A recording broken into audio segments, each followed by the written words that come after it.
नमस्कार, आप देख रहे हैं एबीपी लाइव और आपके साथ मैं हूं वंशिका शर्मा। लोकसभा चुनाव 2024 में 2 चरणों में मतदान पूरा हो चुका है। वहीं तीसरे चरण के लिए प्रचार तेज हो गया है।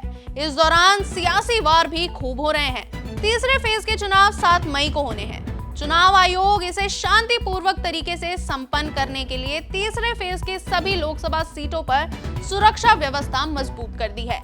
तीसरे फेज में 12 राज्यों और 1 केंद्रीय शासित प्रदेश की 94 सीटों पर मतदान होंगे। चुनाव के दौरान सुरक्षा संबंधी समस्याएं बढ़ सकती हैं, खासकर उन क्षेत्रों में जहां चुनावों के समय हिंसा का इतिहास रहा है।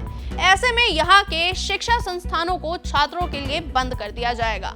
वहीं बता दें कि इन स्कूलों का इस्तेमाल पोलिंग बूथ के लिए भी किया जाता है।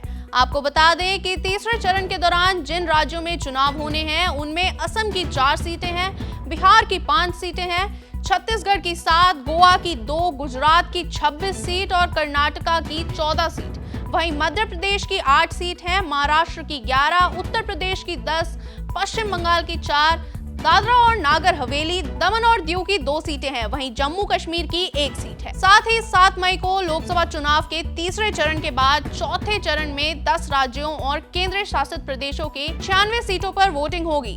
13 मई को आंध्र प्रदेश की 25 सीटों और तेलंगाना की 17 सीटों पर मतदान किए जाएंगे। 20 मई को 5वें चरण में 8 राज्यों और केंद्रीय शासित प्रदेशों के 49 संसदीय क्षेत्रों पर वोट डाले जाएंगे, जिनमें लद्दाख की भी 1 सीट शामिल है। वहीं बात करें छठे चरण की, तो छठे चरण में 7 राज्य और केंद्र शासित प्रदेशों की 57 सीटें शामिल होंगी, जिसमें दिल्ली की सभी 7 सीटों और हरियाणा की 10 सीटों पर 25 मई को मतदान होगा। चुनाव का आखिरी चरण 1 जून को होगा, जिसमें 8 राज्य और केंद्र शासित प्रदेशों की 57 सीटों पर वोटिंग होगी, जिसमें पंजाब और हिमाचल प्रदेश की सभी सीटें शामिल हैं। वहीं वोटों की गिनती 4 जून को होगी और नतीजे भी 4 जून को ही आएंगे।